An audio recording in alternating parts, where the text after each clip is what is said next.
Bonjour à tous, aujourd'hui je vous retrouve pour une recette que j'adore, c'est la fameuse tarte pralinée de Philippe Conticini. Elle est super bonne mais vous allez voir qu'elle est quand même très gourmande. Elle est composée d'une pâte sucrée cacao, de pralinés, de ganache au chocolat et d'une ganache montée pralinée. Et bien sûr le tout recouvert d'amandes et de noisettes caramélisées. On commence par réaliser la ganache montée chocolat blanc praliné. Il vous faut de la crème liquide 30% de matière grasse, de la gélatine que j'ai déjà ici hydratée, du chocolat blanc et du praliné. Je commence par faire chauffer 2 tiers de la crème. Je garde le reste de côté. En attendant, je vais faire fondre le chocolat blanc. Quand la crème arrive à ébullition, je retire du feu la casserole et je vais ajouter la gélatine et bien mélanger.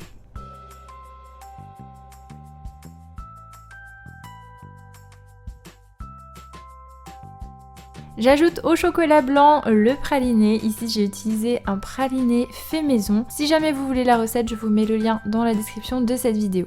Je mélange bien et ensuite je vais réaliser ma ganache en ajoutant la crème chaude en 3 fois. Pour cela on va créer une émulsion, donc il faut bien mélanger au centre à la maryse. On va créer à chaque fois un nœud élastique pour obtenir une belle ganache lisse et brillante. Ici c'est une ganache montée donc elle va être un peu plus liquide. Une fois que j'ai ajouté toute la crème chaude, je termine en ajoutant la partie de crème froide que j'avais gardée de côté. Je filme au contact et je réserve minimum 5 heures au réfrigérateur, il faut qu'elle soit bien froide.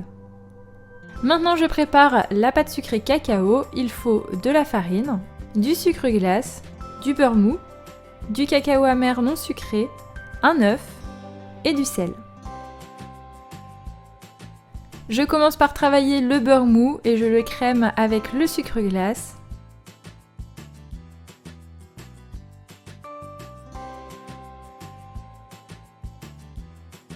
J'ajoute ensuite l'œuf battu, je mélange un petit peu mais pas besoin de trop fouetter, sinon votre pâte va se rétracter à la cuisson. Vous obtenez un peu un aspect de grumeau.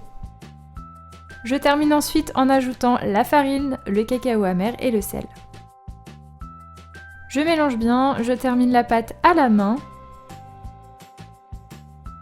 Ensuite, je filme au contact et je réserve 1 heure au réfrigérateur. Une pâte froide sera beaucoup plus simple à travailler.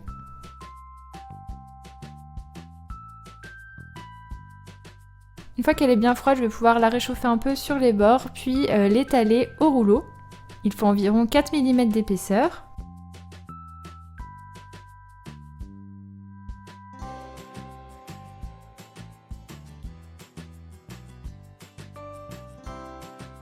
Je dépose ensuite la pâte sur mon cercle de 20 cm de diamètre que j'ai beurré. Il faut bien faire les bords, bien plaquer la pâte contre le cercle, faire un bel angle droit.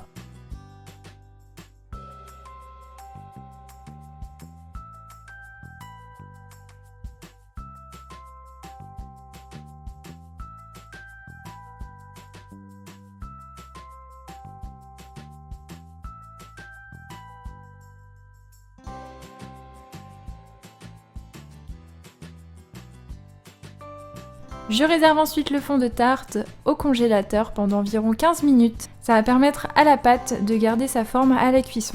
Je réalise une cuisson à blanc, donc je vais déposer du papier cuisson sur le fond de tarte et des billes d'argile ou alors des haricots secs par exemple. Et j'enfourne 30 minutes environ à 180 degrés. Surveillez la cuisson en fonction de votre four, ça peut être plus ou moins. À mi-cuisson, je vais retirer les billes d'argile et également le cercle. Je remets bien sûr le fond de tarte au four ensuite pour finir la cuisson. Et voilà, le fond de tarte est cuit, je vais laisser refroidir tranquillement. Donc il vous faut des noisettes, du sucre glace, des amandes. C'est super simple, je mets le tout dans une poêle. Je mélange bien pour bien enrober les noisettes et les amandes de sucre glace. Et je mets sur feu moyen, donc je surveille la cuisson. Le sucre glace va fondre petit à petit et va caraméliser.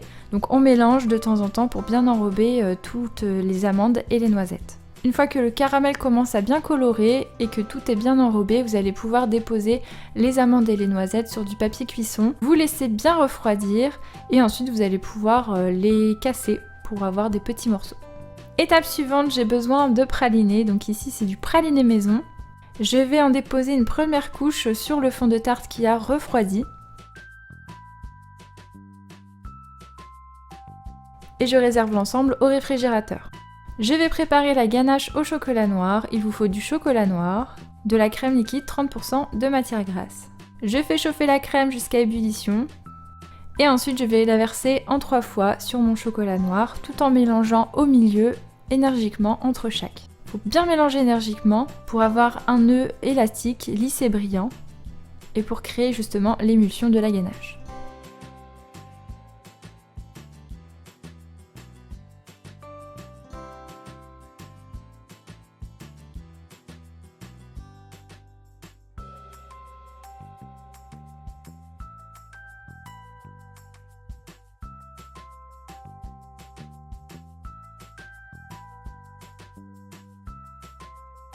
Je vais déposer la ganache sur le fond de tarte avec le praliné.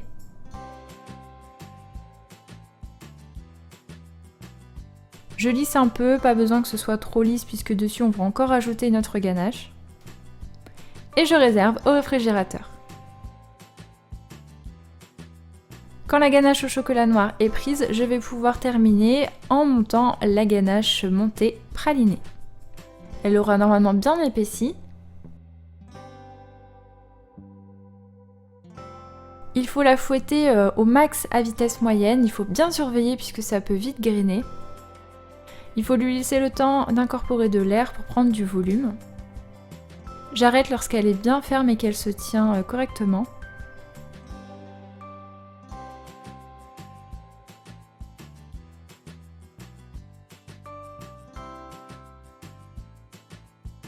Ensuite, je dépose la ganache sur ma ganache au chocolat noir qui a durci. Il faut laisser une marge sur les bords, sinon ça va déborder lorsque vous allez ajouter les noisettes et les amandes par-dessus. Il faut faire un petit dôme, donc je lisse ensuite par-dessus avec une petite spatule pour lui donner cette forme. Toujours en gardant une marge. Je remets la tarte au réfrigérateur pour que la ganache montée puisse prendre un petit peu. Et ensuite je vais pouvoir ajouter au-dessus les noisettes et amandes caramélisées.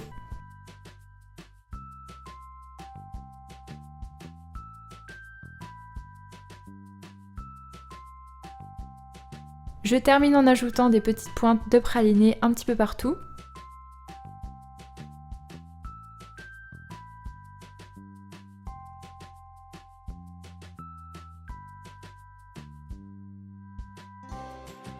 Et également des petites paillettes or comestibles.